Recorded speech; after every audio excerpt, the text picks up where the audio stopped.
Ефтините трикови не ви проаѓаат повеќе. Оставките ќе ви ги завери македонскиот народ на следните парламентарни избори, пошто следниот надпревар во фудбал ќе го изиграте во Идризово. Реагира претеничката група на ВМРО ДПМН по поднесените оставки на министрите од ДУИ, кои ќе важат само доколку опозицијата гласа за уставните измени. Опозицијата ги охрабрува министрите оставките да ги депонираат уште веднаш и да се оди на брзи избори за народот, да може да се спаси од оваа криминална и корумпирана власт, велат од ВМРО ДПМН. Од аспект на оставките на ДУИ, добро е што по 20 години се освестија, но ние кажавме уште пред неколку недели, повеќе понуди на масата нема, има една понуда на масата, тоа е одржување на предвремени парламентарни избори, а во овој момент, додека СДСМ одбиваше да се охрабри, немаше да зависи ништо од ДУИ. Повеќе пратеници од ВМРО ДПМН по социјалните мрежи на мајтап ја прифатија најавата за оставки на министрите од ДУИ.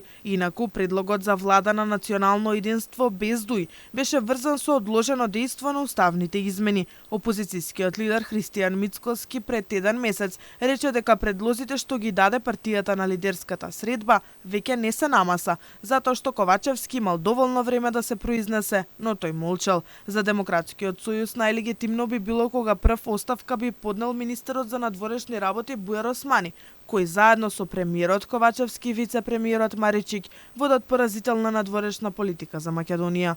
Има барања, прифатени кои што не се резултат на определбите на граѓаните или уште помалку се во интерес на нашите национални интереси. Бујар Османи е директно одговорен за тоа што не вовлече во криза посебно македонците, бидејќи се работи за нашиот национален идентитет кој што Бугарија го оспорува.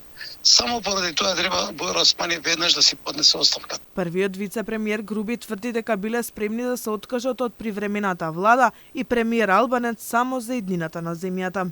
За еднината на нашата земја сме подготвени да се откажеме и од привремена влада и од премиер Албанец и од нашите мандати. Од се што е политички договор на коалицијата, ние се откажуваме под услов македонската опозиција да ги гласа уставните измени. Со ова практично власта призна дека нема 80 пратеници кои ќе гласат бугарите да влезат во уставот, дека уставните измени ќе удрат во зид, а владата го нема двотретинското мнозинство, велат и информациите на председателот на Алтернатива Африм Гаши. Тој оценува дека декларацијата на СДСМ во однос на Илинден е во насока со која се покажува инфериорност и слабост. Идентитетот на секој народ може да се загрози само од припадниците на тој идентитет.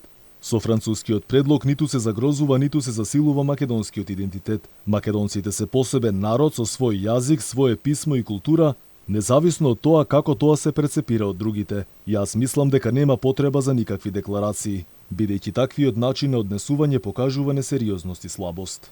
Но најавените оставки не се знае дали писмено стигнале до премиерот, а сигурно не се доставени до собранието. За сега реално има само најавата од партискиот лидер Али Ахмети, кој рече дека министрите од неговата партија поднале оставки од функциите, кои ќе станат ефективни откако опозицијската ВМРО ДПМН ќе гласа за уставните измени.